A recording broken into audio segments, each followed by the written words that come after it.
Right, we're almost there. We're almost there. The last very, very careful bit that you need to do is chipping, or what, little rust spots. Now dudes, I use Mick Pigment's chipping paint, this one. It's the perfect color. You make a little blot there in the palette part of your tray. You take a piece of sponge like this, okay, tear a piece off, around about that size. You dip it in there, like that, and then you dry it out. Now I normally do it on my hand, so that I can see exactly what sort of pattern I've got and where it is dry enough that I don't make a mess. You got to be very, very careful with this one, because it will easily make ridiculous marks. If you put this down and you just move like that, it will look like bird crap. Okay, you need to just lightly touch, okay, very lightly touch, touch, take away, touch, take away, touch, take away. Dudes, it is very important not to overdo this. That right there is more than enough, okay. I want a little bit more on here. Small bits, just, it must just look like, there is places where you can hammer this on, like on the AY, the ballast hoppers. There's a lot of rust on those. These were never like that. So at the bottom there, remember I said to you, the brown is a very, very one-dimensional color. You just lightly go like that, here and there,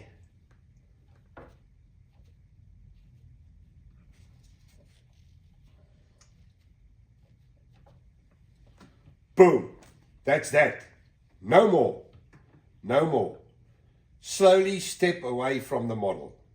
That is more than enough, because if you go more than that, you will weather this thing way out of where you want it to be. See, you need to cover this bit, yeah. All right, and then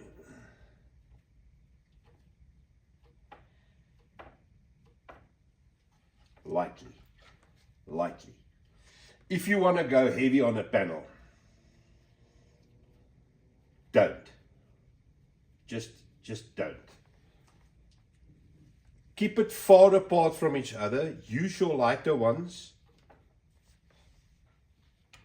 And absolutely also change it over to that side, that you change the actual shape of the little pips that you make. Let's just do there. Do there. That's that. Walk away from the model. It's done. Now, I was going to do bird crap on top, but I don't think that's a good idea. I've never done white spots. I don't like working with white. White is a nightmare. So all that we need to do now is I'll set the camera up that side. I'll show you quickly how I paint the wheels. And then, boom, we're done. What I also sometimes do is, this one is not too heavily weathered. So I've got here from MIG, I've got their grey, their light grey dry brush paint. You can now go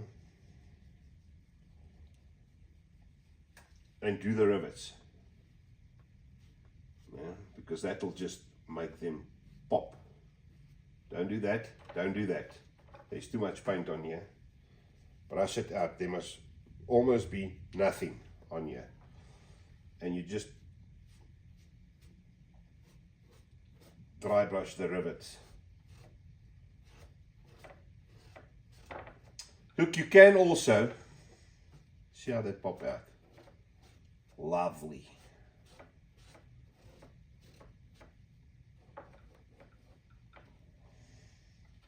You can see the difference there between here and there.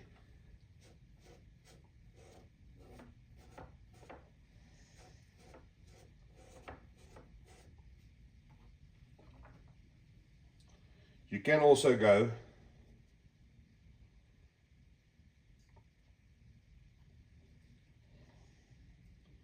now, that's enough paint now to paint your house with.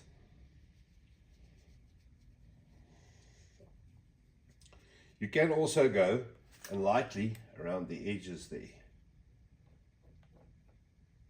Just touch it that you have like a little edge. But I'm normally not too fond of that. It's very easy for it to get shouty again and stark. You know, you don't want to go stark.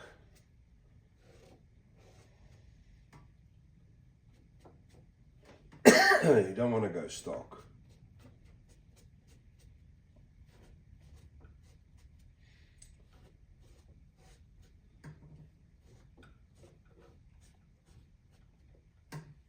Just like that.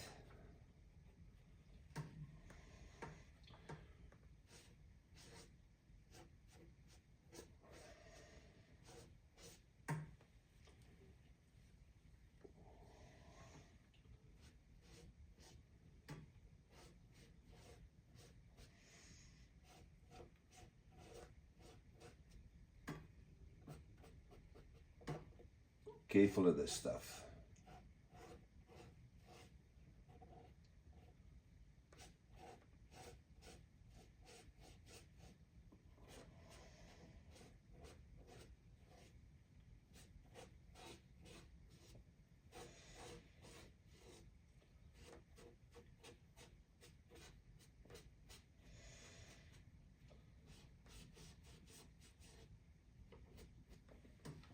Right.